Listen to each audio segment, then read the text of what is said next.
In 1963, ordinary people, teachers, engineers, accountants, delivered what they believed were 450-volt lethal electric shocks to a stranger, simply because a man in a lab coat told them to continue. Before the experiment began, psychiatrists predicted that fewer than 1 in 1,000 participants would go all the way to the maximum shock. They were catastrophically wrong. 65% of participants delivered the full 450 volts, the maximum setting on the shock board, despite hearing the person in the other room screaming, demanding to be let out, complaining of a heart condition, and then going completely silent. These weren't sadists. They weren't violent people. They were volunteers who had answered a newspaper ad for a psychology study. And understanding why they did what they did tells you something deeply uncomfortable about every institution, authority, and system you've ever been part of. Stanley Milgram was a psychologist at Yale University who designed the experiment in 1961 in the immediate aftermath of the Adolf Eichmann trial. Eichmann, a Nazi officer who had helped organize the Holocaust, famously claimed in his defense that he was simply following orders. Milgram wanted to know, was that possible? Could ordinary people really do terrible things because authority told them to? The setup.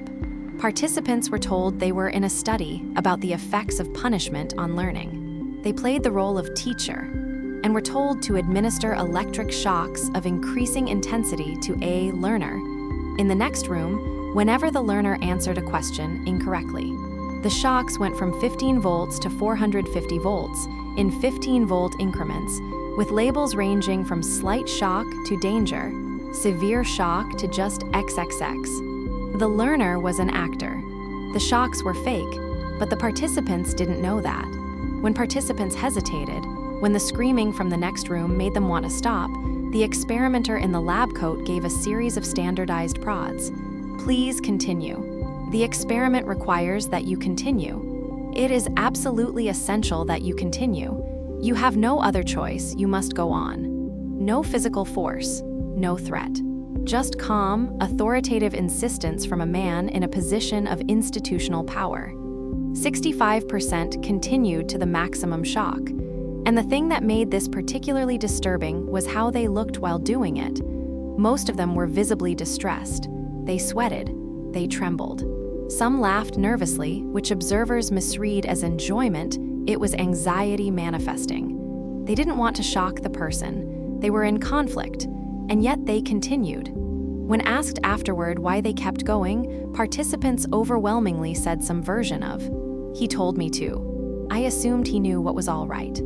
Milgram ran dozens of variations of the experiment to understand which variables changed the outcome. When the authority figure left the room and gave instructions by phone, compliance dropped to 20%. When participants could see the victim, not just hear them, compliance dropped significantly. When two experimenters disagreed about whether to continue, compliance collapsed almost to zero. The most chilling variable was proximity. The closer participants were to the person in authority, and the further they were from the person being harmed, the higher the compliance. Distance from consequences made obedience easier. Milgram concluded that people have two states: autonomous acting according to their own values, and agentic acting as an agent of an authority, carrying out instructions, with moral responsibility transferred upward. The agentic state is where atrocities happen, not in the minds of monsters, but in the compliance of ordinary people who have handed their moral agency to someone else. You have never been in a Milgram experiment, but you have been in the agentic state. Every time you've done something at work you weren't comfortable with because that's policy. Every time you followed a rule that hurt someone because the rulebook said to. Every time you deferred to an institution, a tradition, or a figure of authority over your own moral judgment. The experiment doesn't indict only Nazis or extreme situations. It indicts systems.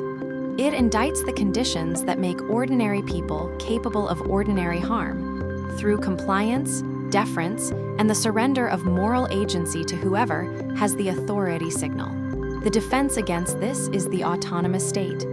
Actively, consciously locating your own values before entering any context where authority is present. Not defiance for its own sake, but the practice of asking, what do I actually think is right here? Before defaulting to, what does the person in charge want me to do? Most people watching this are confident they would have stopped.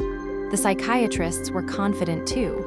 65% of participants thought they would stop, right up until they didn't.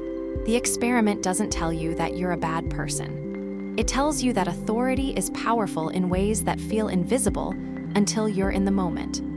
The most important thing you can do with this information is know that you are not automatically immune, and decide in advance what values you will not hand over, regardless of who asks. Drop a comment.